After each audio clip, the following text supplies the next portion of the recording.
Hi, my name is Karen Blake. Welcome to my video presentation on BCG vaccination for neonates. Tuberculosis causes more death or harm to people aged 15 to 59 years than any other disease worldwide. And there are around 6 to 11 deaths in New Zealand every year and about 300 to 400 reported cases of tuberculosis.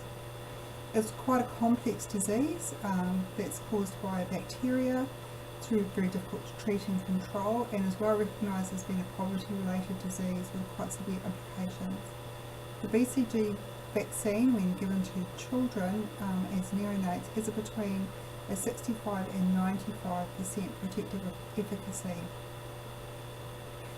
I've researched the availability of clinical decision support tools for BCG vaccination for neonates and have been unable to find any other clinical decision support systems. Currently, midwives and nurses use paper and web-based resources to understand this vaccination and the workflow to determine which babies need this vaccination. It's important to note that the screening process requires that clinicians remember over 140 different countries and 7 discrete contraindications. This is what the current state of clinical guidance looks like. It's printed information over a number of different pages in the New Zealand Immunisation Handbook, including an appendix that lists all of the 140 countries that we need to know if the parents or anyone close to the neonate has been in contact with or will go to after they've been born. Since 2015, there's been a global shortage of the BCG vaccination due to manufacturing issues, which has affected New Zealand and many other countries.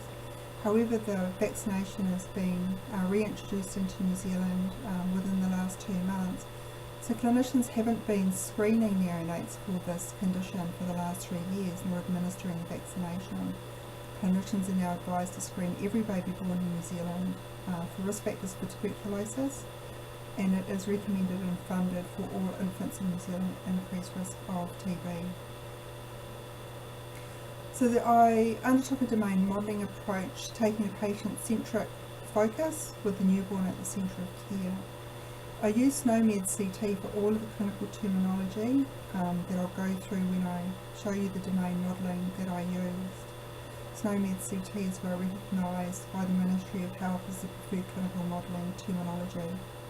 I also referred to the New Zealand Formulary for Children to build an order set, and I used the New Zealand Universal List of Medication for the medicinal product modelling. It was interesting to note that I was able to use SNOMED CT for one of the medications, but not for the other that's used for neonates in New Zealand. I used the Ministry of Health guidelines for clinical practice and newborn screening processes. I used branch and logic to develop the screening question modelling that I then referred to when I built the domain modelling to develop, and that helped inform the algorithm so that I was able to consider the clinical workflow for the domain modelling. I also included digital identity data extracts from the Health Information Standards Organisation, HISO, the National Health Index, NHI that provides a unique identifier for all patients, and the Health Practitioner Index that gives us an identifier for all registered health professionals involved in the care of the newborn. In order to understand the domain modelling, I built the beginning of the clinical workflow. So it shows you the screening steps that clinicians need to go through. So there's 3 screenings that refers to the 140 countries that they need to know about to see if they are at increased risk of TB and they don't require the vaccination. If they do require the vaccination, we then need to screen for the 7 contraindications. And then you move on to informed consent processes once you've determined that the newborn needs to have the BCG vaccination. So this is an overview of the domain modelling approach that I took. So you can see here that the newborn is in the centre of the care. I've built an order set down here with the 2 different vaccinations in use in New Zealand, including the paediatric dose, your route of administration, so it's an intramuscular procedure given into the left deltoid, so I've coded that all in SNOMED. I've also provided a web link to the New Zealand Formulary for Children if a clinician is wanting more information about that. I've considered the documentation and the procedure, the clinician caring for the newborn, so that we can also do a look-up for their HPI, which gives us the identity of the practitioner, and we also need to check that they are a qualified BCG vaccinator. For the newborn, we've got the identity of their NHI number. We've included the parent or the guardian of the neonate who will be giving consent and involved in the screening process. Some information about the tuberculosis disorder and the screening procedure, causative agents, that it's an infectious process, that this is routine management for all newborns, and that it's a screening procedure. I've also included documentation and a notification to the National Vaccination Registry.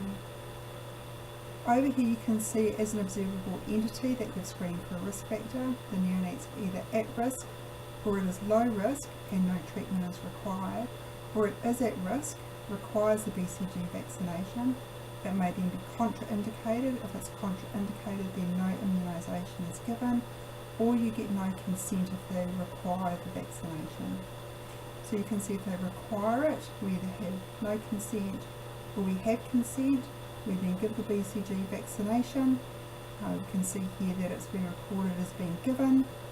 We've got the temporal context so that we've got the date and time stamp associated with when it's given. We then document whether or not an adverse reaction has been experienced after the vaccination, and then again there's a notification process that comes back to the National Vaccination Registry. So overall, this is the domain model. I've tried to make it as complete as possible and consider things like education, provision for the caregiver, that the newborn's unable to consent to their own process, so that we're screening other people, and building in an order set to help clinicians make the right decisions when they need to vaccinate. I was also able to follow the clinical workflow when I was building the domain modelling, so that when we go to code it and build this, that it's going to give more information for the people doing the coding. There's some good uses for this as a clinical decision support tool. We'll be able to provide automatic updates to the National Immunisation Registrar so that we get improvement in data quality for population health measures. It's inclusive of an order set for prescribing and administration, which will hopefully lead to a reduction in medication errors.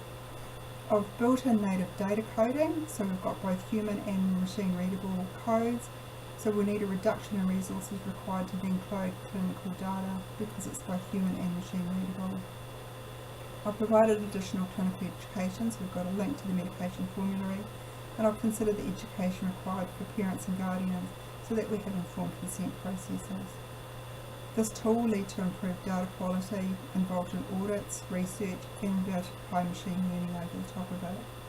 It also supports best quality and best practice clinical care, so it will be used by midwives and nurses in hospital and community setting, so we get improved neonatal screening and treatment, and an overall reduction in the number of people in New Zealand being exposed to tuberculosis. I'm aware of some limitations that this has. We've got some legacy systems in New Zealand and some systems that don't accept coded clinical terminology. So we need to have SNOMED CT compliant systems to allow for data element interoperability. A lot of our systems are based on clinical documents and they're not importing data elements yet. But this would be future-proof for ongoing electronic medical record and electronic health record development. We need to think about how this is integrated into the midwifery and nursing workflow. When in the episode of care is the screening done? Is it completed antenatally around 36 weeks? Or is it something that's going to be done after the baby's born? Or is it going to be done both antenatally and post-birth? All clinical decision support tools need to be updated and maintained with changes to medication, screening questions or protocols. We also need to think about the data elements and care provision being entered into two medical records. The maternal if the screening is done antenatally, and the neonate following the birth and any administration of the vaccination.